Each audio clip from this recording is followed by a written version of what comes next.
하나님께서 역사를 통해 우리에게 교훈을 주실 때 가장 자주 사용하시는 방법은 대조를 통해 교훈을 주시는 겁니다.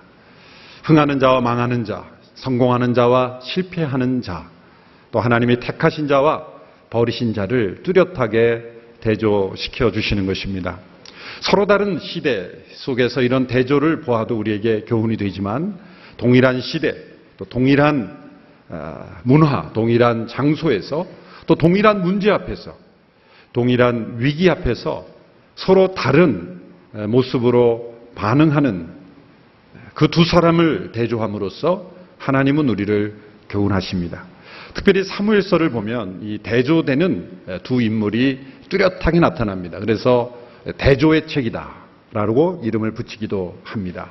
사무엘서 초반부에는 경건한 아들 사무엘과 불경건한 아들들인 홈리와 비느하스가 대조돼서 등장함으로써 하나님을 경외하는 사람과 하나님을 경외하지 않는 사람을 대조함으로 교훈하고 있습니다. 특별히 사울과 다윗은 하나님이 버리신 사울과 하나님이 택하신 다윗이 서로 중립되겠어요. 오버랩되면서 서로 교차되면서 이 기간을 통해서 하나님이 우리에게 뚜렷하게 어떠한 길이 하나님의 길이고 어떠한 사람이 하나님이 사용하시는 사람인지를 우리에게 뚜렷하게 보여주시고 있습니다.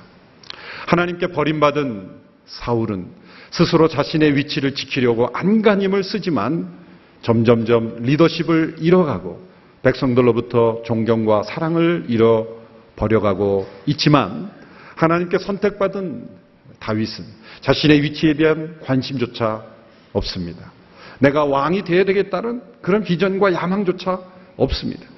그러나 그의 삶 속에서 역사하신 하나님께서 모든 사건과 또 과정을 통해서 점점 그는 리더로 세움을 받고 백성들의 사랑과 존경을 받고 왕의 역할을 감당하게 되는 모습을 보여주게 됩니다.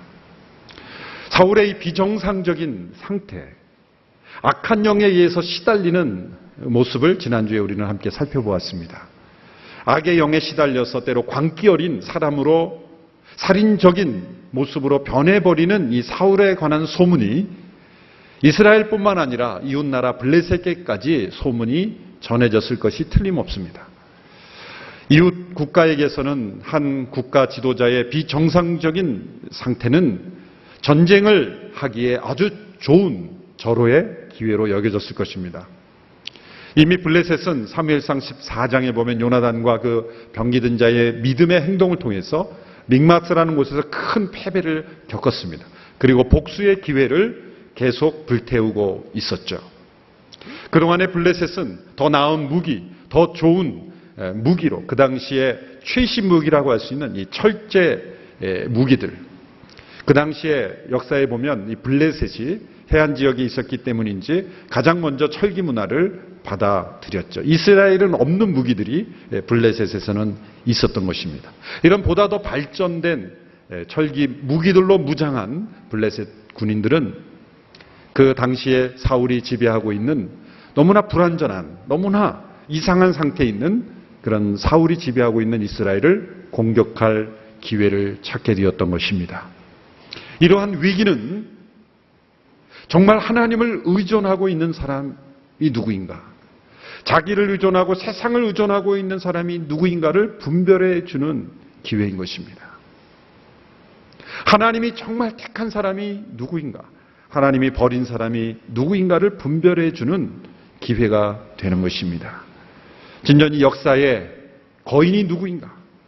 진정한 지도자가 누구인가? 누가 역사를 움직여갈 수 있는가를 분별하게 해주는 기회가 되는 것입니다. 위기는 언제나 그 사람이 어떤 사람인가를 분별하게 해주는 것입니다. 이 위기 앞에서 사울과 다윗이 어떻게 반응했는지는 왜 하나님이 다윗을 택하셨고 왜 사울을 버리셨는지를 알 수 있게 해주는 것입니다. 사무엘상 17장에는 블레셋의 침공에 맞서는 이스라엘의 모습을 보여주고 있습니다.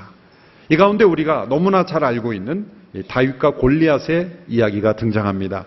이야기는 예수님을 믿는 사람뿐만 아니라 믿지 않는 사람들에게도, 심지어 예수님에 관해서도 잘 모르는 사람도 다윗과 골리앗이라는 이름은 알 정도로 아주 유명한 이야기가 되어 있습니다. 이 이야기 속에 나오는 4명의 거인이 있습니다. 그중 한 명은 진짜 거인이고 나머지 3명은 거인처럼 보이지만 실상 거인이 아닌 소인인 사람들입니다. 첫 번째 등장하는 거인은 골리앗입니다. 그는 블레셋의 장수였습니다. 그는 육체적인 거인입니다. 그의 키는 3m에 육박합니다. 보통 사람의 거의 2배 가까운 그러한 아주 장대한 몸집을 가지고 있습니다. 그는 가드 사람이라고 알려져 있는데, 그 여호수아에서 보면 이스라엘 백성들이, 민수기 14장에 보면 그 이스라엘 정탐꾼들이 가나안을 정탐할 때 아낙 자손을 보고 간담이 녹아서 두려워했죠.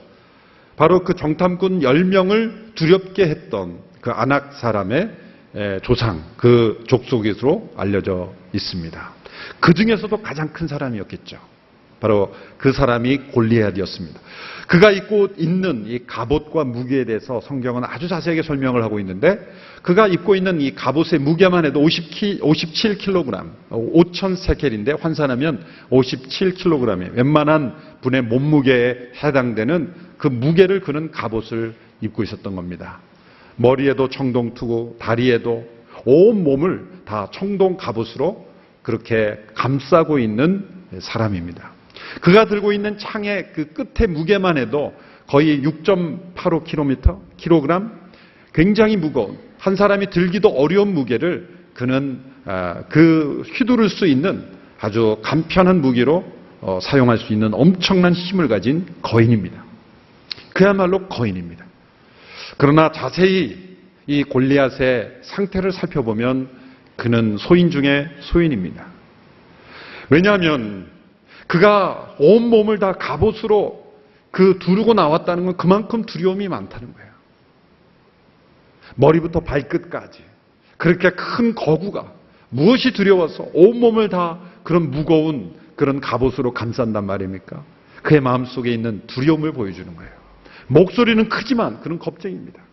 몸집은 크지만 그는 허약한 소인과 같습니다. 자기보다 몸집만 좀 작으면 자기가 얼마든지 이길 수 있다고 과신하는 사람이야말로 소인 중에 소인이죠. 자신이 얼마든지 넘어질 수 있다는 가능성을 조금 더 생각하지 않고 사는 사람은 소인입니다. 거인이 될 수 없습니다. 더군다나 그는 하나님을 대적하는 세력의 대표자로 서 있는 것입니다. 그가 40일 밤낮으로 나와 고함을 지르며 위협했다는 것으로 볼 때, 그 상징성으로 볼 때 그는 하나님을 대적하는 한 시대의 대표적인 인물을 보여주고 있는 것입니다. 하나님을 대적하는 자, 그는 결코 거인이 될 수 없는 것이죠. 그는 소인입니다. 두 번째 거인으로 나타난 사람은 사울입니다. 사울은 정치적인 거인이죠. 정치적인 거인입니다. 왕정시대의 왕의 말은 곧 법이 되지 않았습니까? 그는 하나님께 버림을 받았지만 여전히 최고 통수권자요, 최고 결정권자입니다. 한때 그도 이스라엘의 거인으로 인정받았던 사람입니다. 그도 다른 어떤 사람들보다 키가 머리 하나나 더 큰 사람이었고, 그리고 실제로 그는 잘 싸웠던 용사였습니다. 다른 민족이 쳐들어왔을 때 그는 용기 있게 백성들을 이끌고 나가서 하나님의 영으로 충만하여서 그는 전쟁을 승리로 이끌었던 이스라엘의 거인이었습니다. 그러나 하나님의 영이 떠나고 불순종을 지속하면서 그는 능력을 잃어버렸습니다. 그는 지금 어떠한 모습입니까? 그 블레셋의 골리앗의 위협 앞에서 그는 두려워 떨고 있는, 백성들과 마찬가지로 떨고 있는 소인의 모습을 보여주고 있는 것이죠. 이스라엘 진영에서 이 골리앗과 대항해서 나가서 싸울 수 있는 한 사람을 선정하라 한다면 단연코 사울일 것입니다. 몸집으로 보나 위치로 보나 책임으로 보나 사울이 나가서 싸워야지 다른 어떤 사람이 싸울 사람이 없습니다. 그럼에도 불구하고 사울은 자신의 위치와 사명과 자신의 역할을 망각하고 골리앗 앞에서 한 어린 병사와 마찬가지로 벌벌 떨며 두려워하고 있었습니다. 사무엘상 17장 11절에 보면 이렇게 설명되어 있습니다. 이 블레셋 사람의 말을 듣고 사울과 온 이스라엘 사람들은 기가 죽어 두려움에 떨었습니다. 여기 보면 사울과 온 이스라엘 사람들. 그냥 온 이스라엘 사람들이라고만 하지 않고 사울과 온 이스라엘, 사울도 마찬가지로 두려워 떨고 있었다는 거예요. 이 사람을 과연 거인이라고 말할 수 있을까요? 정치적으로 아무리 높은 위치에 있다 할지라도 그는 거인이 될 수 없는 것입니다. 그는 소인배입니다. 세 번째 거인으로 나타나는 사람은 엘리압이라는 다윗의 맏형 이새의 장남입니다. 그는 이새의 가정 내에서 거인입니다. 한 가정의 목소리가 큰 거인이라고 여겨지는 사람이 있죠. 당시에는 이 장남이 엄청난 한 가정의 거인이었습니다. 물론 아버지의 권위 아래에 있지만 때로는 아버지도 눈치를 보는 장남의 권위는 매우 막강했습니다. 이새의 아들들 가운데 장남인 이 엘리압이 이제 셋째 동생과 함께 첫째, 둘째, 셋째 동생이 국가의 부르심을 받아 전쟁터에 와 있습니다. 아버지 이새가 그 세 아들들의 안부를 묻기 위해서 다윗을 심부름을 보내죠. 먹을 것을 사서 형들의 안부를 보고 오라고 전합니다. 이제 막내인 다윗이 그 형들을 찾아왔습니다. 다윗이 오자마자 그 골리앗이 위협하는 것을 들었죠. 그 다윗 안에 분노가 일어났습니다. 어떻게 저 할례 없는 블레셋 사람이 하나님의 살아계신 군대를 모욕하고 있는가? 그러한 분노를 일으키는 걸 보고 엘리압이 그 다윗을 향해 화를 냅니다. 분노합니다. 그 분노의 말씀이 17장 28절의 말씀입니다. 제가 한번 읽어보겠습니다. 별로 좋은 말이 아니라서 여러분이 읽으면 안 되니까 제가 읽어드릴 테니까 그냥 들으시기 바랍니다. 다윗의 큰형 엘리압이 다윗이 그들과 하는 이야기를 듣고 그에게 화를 내며 말했습니다. 내가 왜 여기 왔느냐? 들에 있는 몇 마리 안 되는 양들은 누구한테 맡겼느냐? 이 건방지고 고집센 녀석, 싸움 구경이나 하려고 온 것이 아니냐? 여러분의 입술에 이런 단어가 없게 되기를 바라면서 제가 혼자 읽었습니다. 왜 여기 왔느냐? 너 양이나 제대로 지키지 왜 왔어? 너 전쟁 구경하러 왔어? 참 이상한 형입니다. 장남이 됐으면, 맏형이 됐으면 막내 동생이 지금 형들을 문화하러 왔는데 아이고 너 왔구나. 너 고생했다. 그렇게 따뜻하게 막내를 맞이해 주지는 못할 망정 너 왜 온 거야? 구경하러 왔어? 양이나 지키지 왜 왔어? 이 가시돋친 이 엘리압의 말에 이 엘리압의 권위의식이 담겨 있고 막내인 다윗에 대한 무시와 멸시가 담겨 있고 그리고 더 나아가 깊은 곳에는 상처와 그리고 죄가 들어있는 거예요. 엘리압이 왜 다윗에게 분노했을까요? 정말 양들을 염려해서 너 양이나 지키지 왜 왔어? 일까요? 아니죠. 엘리압이 염려 안 해도 다윗은 자기 할 바를 잘 챙기는 사람이야. 아버지가 너 양 치는 거 잠깐 중단하고 빨리 가서 그 형들을 문안하고 와라 그랬을 때 양을 팽개치고 오는 사람이 아니야. 아버지는 그런 지시를 안 했어도 다윗은 성경에 보면 17장에 보면은 다른 사람들에게 잘 맡겼다 그랬어요. 정말 빈틈없이 자기에게 맡겨진 일들을 잘 감당하는 사람이 다윗이에요. 형이 그런 걱정 안 해도 이미 잘 알아서 하는 사람이에요. 전쟁터에 형들을 문안하러 왔는데 엘리압이 왜 야단칩니까? 사실은 다윗이 한 말이 옳았기 때문이에요. 엘리압은 골리앗을 향해서는 분노하지 못해요. 골리앗을 향해서는 한마디도 소리지르지 못하는 곳에서 다윗을 향하여 막 분노를 하는 거예요. 사실 엘리압도 자기도 모르는 화가 나 있던 거예요. 저 골리앗 앞에서 두려웠다는 자기 자신이 싫은 거죠. 자기 자신이 싫으면 자기한테 화를 내야지 왜 동생한테 화를 해요? 자기가 하지 못하는 옳은 말을 동생이 하고 있으니까 화가 나는 거예요. 그래서 어떤 분은 이 엘리압을 가리켜 연장자 신드롬이다. 올더 브라더 신드롬이다. 그런 표현을 썼어요.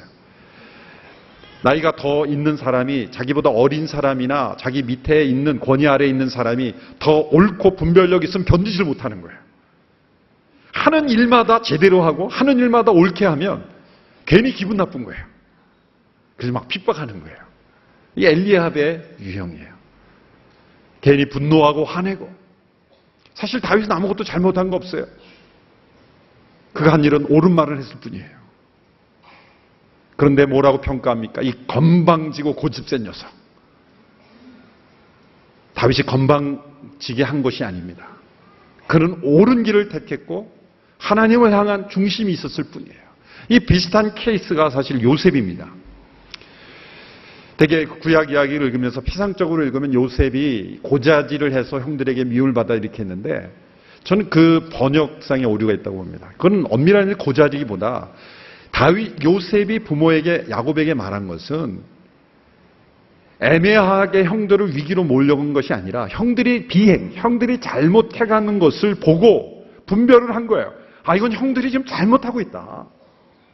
형들이 권면했을 겁니다. 근데 야단만 맞았죠. 야곱에게 말한 건, 아버지, 형들이 지금 잘못 가고 있습니다. 그건 요셉의 분별력을 보여주는 거예요. 형들은 그게 미웠죠. 그건 엄밀한 의미에서 나쁜 고자질이 아니라 올바른 분별력이라고 해석을 해야 돼요. 지금 다윗도 마찬가지예요. 어느 누구도 그 상황에서 옳은 이야기를 하지 않고 있었지만 다윗이 옳은 얘기를 했을 때 엘리압은 오히려 잘못된 분노를 표출하고 있는 거예요. 한 가정의 장남으로서의 맏형으로서의 거인의 역할을 하고 있지 못한 소인배의 모습을 보여주는 것이죠. 엘리압이 왜 그랬을까 생각해 보면 틀림없이 사무엘이 왔을 때, 7 아들들이 있을 때 분명히 사무엘이 오래 쳐다본 건 난데 기름 부은 건 다윗이란 말이죠. 기분 나쁜 거예요. 분명히 사무엘이 자기에게 기름 부을 것처럼 오랫동안 분명히 나를 보면서 감동을 했는데 자기는 그냥 지나치고 막내 동생에게 기름을 부었으니 이 엘리압이 얼마나 마음에 깊은 분노가 일어났겠어요. 자기가 받을 축복을 동생이 뺏어갔다라고 생각하는 거예요. 이 모든 것들이 다 거인답지 못한 그런 모습이죠. 맏형 장남이라면 동생이 선택받은 것을 자랑스럽게 여기고, 동생이 옳은 말하면 참 내가 보지 못한 걸 너가 그렇게 분별력 있게 보니 너는 참 하나님이 택한 백성이다. 그렇게 칭찬해주고 자랑스럽게 여겨주는 것이 바로 진정한 가정의 거인이 되는 거예요. 그러나 질투하고 시기하고 분노하고 잘못된 분노를 동생에게 쏟아붓는 것, 잘못된 분노를 가족들에게 쏟아붓는 것, 그것은 바로 소인이라는 겁니다. 진정한 부모의 역할은 무엇입니까? 때로 부모가 자녀들에게 쏟아내는 분노를 보면 왜 분노하냐면 자녀가 물론 잘못된 부분이죠. 근데 그 잘못된 부분이 가만히 보면 자기의 모습이니까 분노하는 거예요. 사실은 자기 자신에게 분노할 거를 자녀에게 쏟아붓는 거예요. 바로 제 얘기입니다. 제 얘기. 진정한 부모라면 자녀의 허물을 받아주고 이해해주고 그 입장에 서줄 수 있는 그러한 넓은 마음이 바로 가정의 진정한 가장이 되는 것이죠. 지금 엘리압을 보면 너무나 좁은 사람이 되어가고 있는 거예요. 그에게 주어진 그 당시의 문화, 그 당시 사회의 막강한 힘과 고난과 축복에 비하면 엘리압의 마음은 너무나 좁은 마음, 소인배와 같은 모습을 보여주고 있는 것입니다. 그는 하나님이 다윗을 통해 어떤 일을 하고 계실지, 앞으로 어떤 일이 일어날지 전혀 알지 못하는 영적인 그러한 소경과도 같았다는 것입니다. 네 번째 진정한 거인은 바로 다윗입니다. 그는 영적 거인입니다. 그는 신체적으로, 육체적으로도 거인이 아니었고, 그리고 정치적으로도 아무런 위치도 없는 목동뿐이었고, 그리고 가정에서도 막내, 알아주지도 않고, 그 아버지 이세도 참 이상한 아버지죠. 그 위험한 전쟁터에 보내려면 넷째 아들도 있고, 다섯째 아들도 있고, 여섯째 아들도 있고, 일곱째 아들도 있고, 하필이면 막내 아들을 보냅니까? 하여튼 하기 싫고 힘들고 위험한 일은 전부 이 다윗에게 시키는 거예요. 그런데 다윗은 그 하나 불평하지 않고 어떤 일이 주어지든 다 그것을 하나님의 일로 알고 성실하게 했을 때 하나님이 그를 사용하셨다는 거예요. 여러분 가정에 굳은 일은 다 여러분에게 돌아옵니까? 하나님이 여러분을 주목하시는 거예요. 하여튼 가정에 귀찮고 굳은 일은 다 돌아오는 사람이 있죠? 저 고개 끄덕거림은 상당히 있는데 하나님이 여러분을 다윗과 같이 사용하시기 위해서 전쟁터에도 내보내고 양도 치라 그러고 그렇게 하시는 겁니다. 거인을 만드시기 위해서. 다윗은 그러한 심부름 속에서 거인으로 형성되어 왔죠. 다윗은 그 골리앗의 위협이 두렵지 않았습니다. 그 과정에서 그는 하나님의 부르심을 들었습니다. 그리고 순종하며 나아가서 골리앗을 자신의 지팡이와 물맷돌 5개로 골리앗을 쓰러뜨려서 그 위기 상황 속에서 진정한 거인이라는 것이 드러났던 겁니다. 어떻게 20살도 채 되지 않는 이러한 젊은 청년이 이런 위대한 믿음의 영적 거인으로 나타날 수 있을까? 우리는 이 다윗이 골리앗을 쓰러뜨리는 이야기를 절대로 위험한 모험에 승리한 모험으로 여겨서는 안 됩니다. 그러면 이 이야기를 잘못 읽은 겁니다. 우연의 사건으로 그리고 하나님께서 일으키신 그냥 기적으로만 여겨서도 안 되는 것입니다. 여기에는 역사를 움직이는 한 영적 거인이 어떻게 탄생하게 되는지를 오히려 그 배경을 보여주는 이 사건 자체보다도 그 놀라운 기적보다도 그 과거에 있었던 다윗이 어떠한 삶을 살았는지를 우리에게 가르쳐 주시는데 그 더 큰 목적이 있는 겁니다. 3가지 중요한 원리가 있었습니다. 첫째로 다윗은 하나님과 자신만의 은밀한 깊은 교제를 통해서 하나님의 뜻을 확실하게 분별하는 사람으로, 그런 능력을 가진 사람으로 형성되어 있었던 것입니다. 이 다윗과 골리앗 이야기를 읽을 때 이렇게 오해하면 안 됩니다. 다윗이 그 전쟁터에 가보니까 모두가 다 두려워 벌벌 떨고 있는데 이런 생각이 든 거죠. 아니, 이 상황에서 나설 수 있는 사람 한 사람도 없나? 목숨 걸 사람 한 사람도 없나? 내가 걸겠다. 내가 목숨 걸고 내 목숨이 사라지더라도 한번 싸워보다 죽겠다. 그런 마음으로 도전한 게 아닙니다. 그런 뉘앙스가 전혀 나타나 있잖아요. 내가 혹시 죽을지도 모르지만 나는 희생하여 헌신하겠다. 그런 말 하지 않았어요. 다윗이 사무엘 17장에서 골리앗과의 이 대결에서 한 모든 말을 점검해 보면 단 한 단어도, 단 한 번도 그런 불확실한 얘기를 한 적이 없습니다. 자신의 목숨이 사라질지도 모르지만, 자신의 생명을 잃을지도 모르지만이라는 그런 말 한 번도 한 적이 없어요. 그런 100% 승리를 확신하고 있어요. 100% 그는 보장과 장담하고 있다는 거예요. 그게 놀라운 점입니다. 본문을 좀 읽어보겠습니다. 36절, 37절의 말씀 우리 보실까요? 36, 37 시작. 사자도 죽이고 곰도 죽였습니다. 저 할례받지 못한 블레셋 사람도 내가 죽은 짐승들처럼 될 것입니다. 살아계신 하나님의 군대를 모욕한 사람을 어찌 그냥 내버려 둘 수 있단 말입니까? 사자의 발톱과 곰의 발톱에서 저를 구해내신 여호와께서 저 블레셋 사람의 손에서도 구해내실 것입니다. 사울이 다윗에게 말했습니다. 가거라, 여호와께서 너와 함께 하시기를 바란다. 다윗의 언어와 사울의 언어의 차이를 보십시오. 다윗은 여호와께서 구해내실 것이다 확신하고 있었어요. 사울은 뭐라 그럽니까? 여호와께서 함께 하시기를 바란다. 속으로는 사실은 불안한데 불확신한 거예요. 함께 하시기를 바랍니다 하고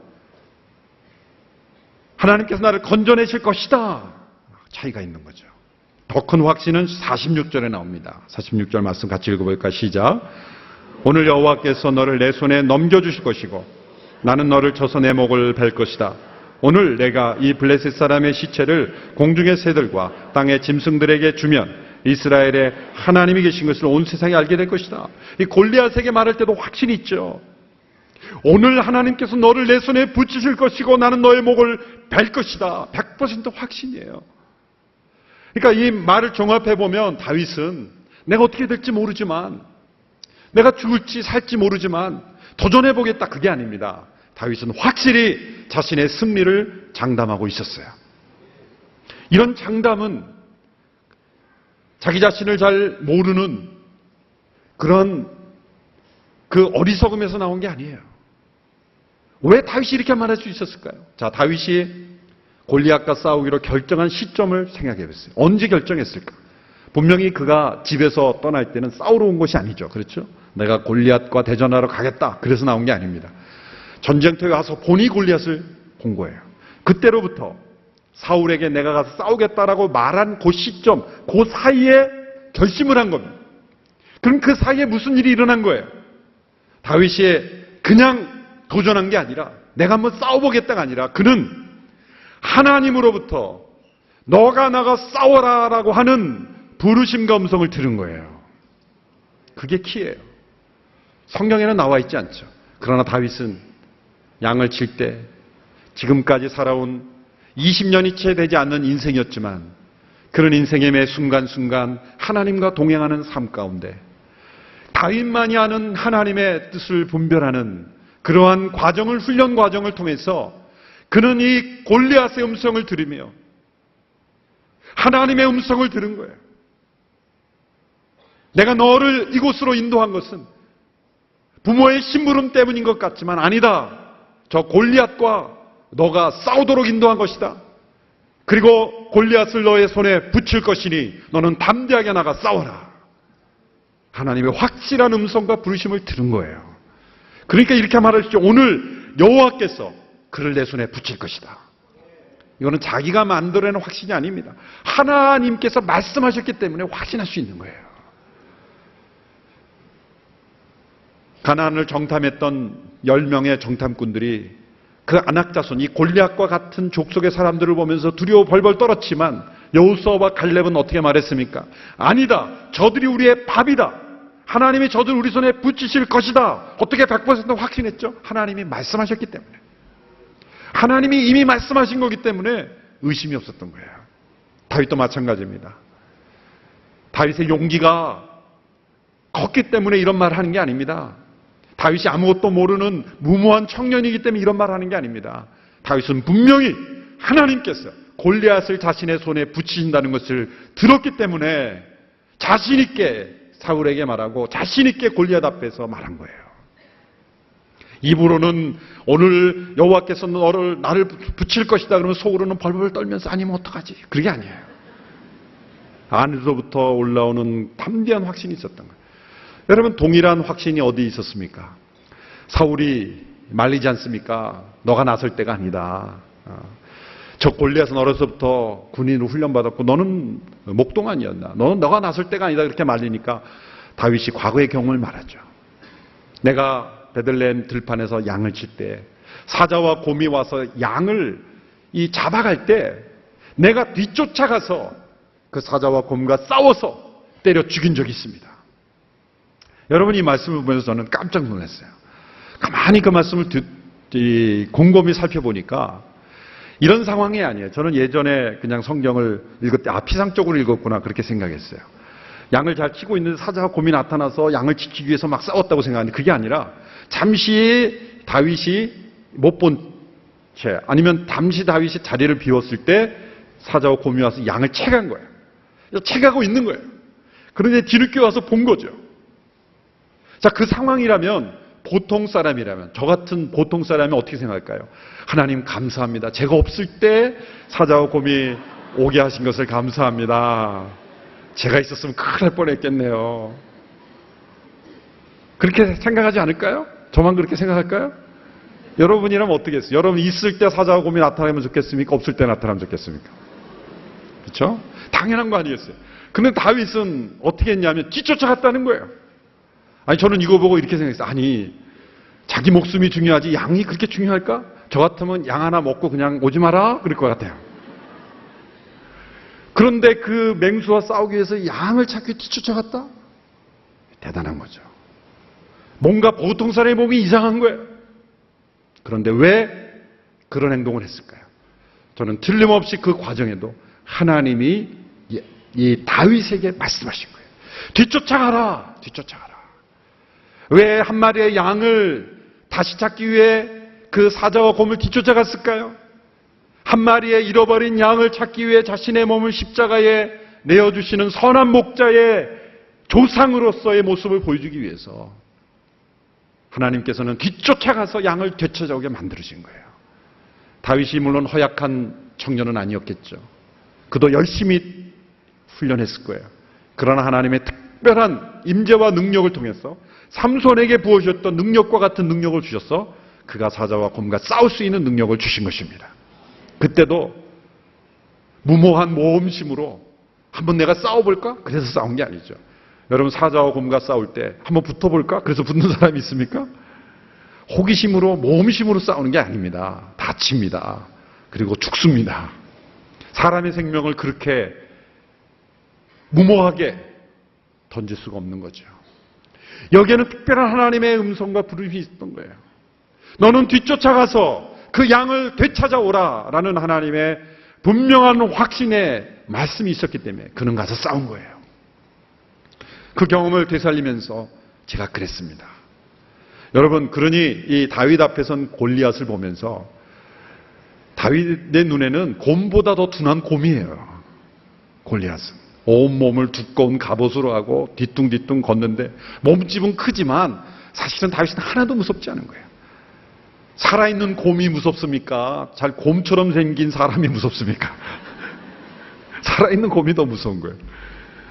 그러니까 사실 실상은 다윗에게는 두려움이 없었을 뿐만 아니라 하나님이 말씀하셨기 때문에 골리앗 앞에 담대히 나가 싸운 거죠. 여러분, 이러한 위기 상황 속에서 하나님의 음성을 듣고 순종하는 언제 생긴 거예요? 갑자기 생긴 게 아닙니다.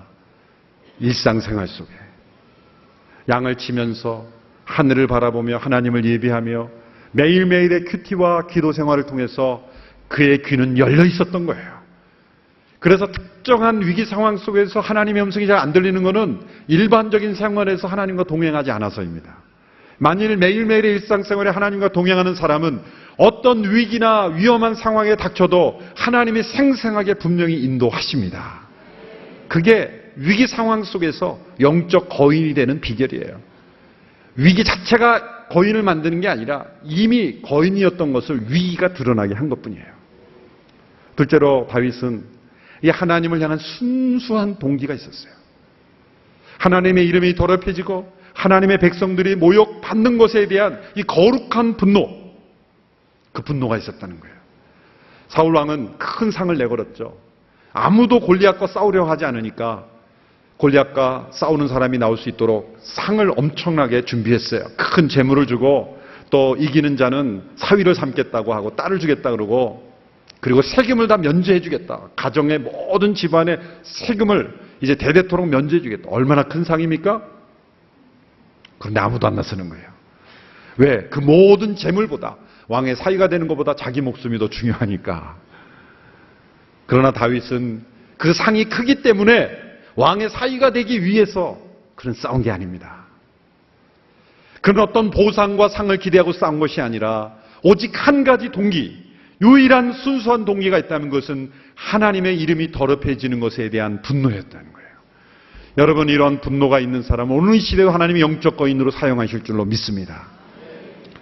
돌아가신 하 목사님을 추억해보면 그분의 마음속에는 이 멈출 수 없는 열정이 있었죠. 그리고 수많은 아이디어들이 있었죠. 그 두 가지가 어디서 나왔는가 곰곰이 생각해보면 그건 순수함에서 나오는 거예요. 하나님의 영광, 하나님의 이름에 대한 순수한 열심, 순수한 그 동기에서 나오는 거죠. 거기서 열정이 나오고 거기서 아이디어가 나오고 하나님의 교회가 거룩하지 못한 것에 대한 분노, 하나님의 교회가 세상 속에서 인정받지 못한 것에 대한 분노가 일어나는 마음, 그것이 바로 이 시대의 영적 거인으로 하나님께서 쓰시는 사람인 것입니다. 다윗은 그 상황 속에 견딜 수가 없었던 거예요. 여러분, 무엇인가 여러분이 견딜 수 없다면 두 가지 중 하나예요. 하나는 하나님께서 거룩한 분노로 함께 하신, 아니면 치유되고 회복되어야 될 죄가 들어있든지. 자신의 분노 가운데 자신의 분노로 일하는 사람은 스스로 망합니다. 그러나 하나님의 분노로 일하는 사람은 하나님께서 영적 거인으로 귀하게 쓰시는 것입니다. 마지막 세 번째로 다윗은 하나님의 전쟁 법칙을 너무나 잘 알았어요. 다윗은 하나님께서 나가라고 하신 전쟁에는 하나님이 주시는 무기를 갖고 나가야 된다는 걸 알았습니다. 사울이 염려가 되니까 갑옷을 입혀주고 자기의 칼을 주고 무기를 줬죠. 다윗은 다 거절했어요. 입어봐야 걸음걸이만 불편하고 그는 딱 두 가지를 가지고 나갔어요. 평소에 가지고 나가던 지팡이와 물맷돌 5개. 지팡이를 왜 들고 나갔을까 생각해 봤어요. 저는 그냥 익숙하니까 심심해서 들고 가지 않았을까? 아마도 골리앗이 무너졌을 때 죽었나 이렇게 찔러보는 용도로만 쓰겠지. 그게 뭐 무기가 되겠습니까? 진짜 무기는 물맷돌 5개죠. 근데 왜 물맷돌이었겠어요? 여러분 생각해 보세요. 골리앗은 지금 투구소부터 온몸을 다 갑옷으로, 청동 갑옷으로 싸고 있어서 그건 어떤 칼이나 창으로도 찔러도 들어가지 않습니다. 어떤 무기도 소용이 없어요. 뭐 요즘 같은 폭탄이나 있으면 모를까? 그 당시 무기로는 제어할 수 없는 최첨단 무기예요. 유일한 급소가 있다면 뭡니까? 미간인 거죠. 그 당시 오늘날처럼 뭐 유리로 돼선 방탄 유리가 없었던 시대이기 때문에 이 눈 주위는 열어놨을 거예요. 돌 하나 들어갈 만한 한 그 공간이 유일한 허점이었던 거예요. 그런데 놀랍게도 다윗은 오랫동안 맹수로부터 양을 지키면서 그 당시에 목동들의 무기였던 물맷돌로 훈련이 되어 있었던 거예요. 얼마나 잘 들어맞습니까? 이 물맷돌 5개를 준비한 것은 자신에게도 때로 실패할 수 있다는 겸손함을 보여주는 거예요. 최선을 다하는 거예요. 그런데 왜 5개, 10개가 아니라 20개가 아니라 왜 5개였을까? 5번의 찬스 이상은 나에게 주어지지 않을 거라는 것을 그는 알았다는 거예요. 보세요. 그 맹수와 싸울 때 사자와 곰이 오는데 곰을 향해서 이제 돌을 던집니다. 물맷돌을 던졌는데 최선을 다해 던졌는데 꿀이 맞았어요. 곰이 더 성이 났겠죠. 곰이 막 달려옵니다. 또 던졌어요. 그랬더니 왼팔을 맞고 지나가 버렸어요. 곰의 급소를 찌르지 않으면 쓰러지지 않는 거예요. 결국 몇 번의 기회밖에 주어지지 않는 거예요. 그는 그래서 최소한의 횟수로 급소를 찌르는 수없이 많은 던지는 훈련을 했을 거예요. 다윗이 물맷돌을 던질 때 눈 감고 아무나 던졌는데 이쪽으로 날아가던 돌이 375도를 돌아가지고 골리앗의 이마에 그런 기적이 아닌 거예요. 하나님은 그렇게 역사하지 않으세요. 이렇게 던졌으면 일로 날아가는 거예요.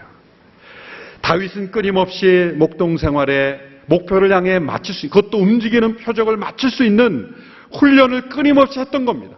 그 실력과 노력을 하나님이 사용하신 거예요. 하나님의 전쟁에는 언제나 나에게 맞지 않는 무기를 사용하라고 하지 않습니다. 나에게 익숙한 것, 내가 오랫동안 해왔던 것, 내가 좋아하는 것, 그것을 통해서 하나님은 일하시는 하나님이세요. 나에게 없는 것, 다른 사람이 있는 것을 자꾸 바라보지 마시고 현재 하나님이 나에게 주신 그 무엇을 가지고 하나님은 무기로 삼으신다는 거예요. 그리고 다윗은 이 싸움이 단지 골리앗만을 무너뜨리는 싸움이 아니라는 걸 알았습니다. 46절에 보면은 그런 이렇게 고백하죠. 오늘 내가 이 블레셋 사람의 시절을 공중의 새들과 땅의 짐승들에게 주면 이스라엘의 하나님이 계신 것을 온 세상이 알게 될 것이다. 하나님의 전쟁의 목적은 언제나 여기에 있습니다. 단지 다윗의 이름만을 높여주는 것이 아니라 그 싸움의 승리를 통해 하나님이 계신 것을 온 세상에 알게 하는데 하나님의 전쟁의 목적이 있는 거예요. 만일 우리의 마음속에, 저 여러분의 마음속에 이러한 비전과 목적이 불타오른다면 여러분은 반드시 승리하실 것입니다. 하나님 이 프로젝트를 통해, 이 사업을 통해, 이 싸움을 통해 저는 저희가 자체가 승리했다는 것을 그것으로 끝나고 싶지 않습니다. 저는 이 싸움을 통해 하나님의 이름이 살아계시고 하나님께서 살아계시다는 것이 온 세상에 증거되기를 원합니다. 이것이 비전이 되는 사람은 하나님의 영적 거인으로 반드시 승리하게 해주신다는 거예요. 다윗은 전쟁은 여호와께 속한 것이라고 말했습니다. 그것은 자신과 골리앗이 싸우는 것처럼 보이지만 나와 골리앗의 싸움이 아니라 살아계신 하나님과 골리앗의 싸움이라는 것을 알았습니다. 그러니 이거는 시작부터 비교가 되지 않는 싸움인 것입니다. 그러므로 그런 담대하게 나갔던 거예요. 자신의 체구를 바라보면 질 수밖에 없고, 자신의 무기를 바라보면 질 수밖에 없고, 자신만을 바라보면 이것은 패배할 것이 틀림이 없지만, 그러나 나를 부르신 하나님, 나를 보내신 하나님, 그리고 나를 들어쓰시는 하나님의 전쟁이라는 것을 확신한다면 반드시 승리할 것이라고 믿고 나갈 수가 있었던 것입니다. 다윗과 골리앗의 싸움, 다윗이 골리앗을 무너뜨린 것은 성공한 모험이 아닙니다. 무모한 모험이었지만 그냥 맹목적으로 믿음으로 나갔더니 승리했더라가 아닙니다. 그는 날마다 하나님과 동행하는 교제 속에서 영적 거인으로 위기 속에서도 승리할 수 있는 믿음의 사람으로 준비되어 있던 것입니다.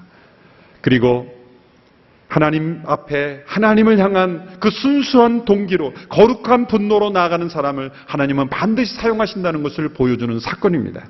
하나님의 영적 전쟁 법칙을 확실히 알고 세상 속에 나아가는 자들에게는 반드시 승리를 주신다는 교훈을 주시는 귀한 사건인 것입니다. 우리 앞에 놓여있는 골리앗이 무너지는 역사가 있게 되기를 축원합니다. 우리가 이 세상 속에 소인배로 살아가는 것이 아니라 영적 거인으로 승리하며 살아갈 수 있는 저와 여러분 되기를 축원합니다. 기도하겠습니다.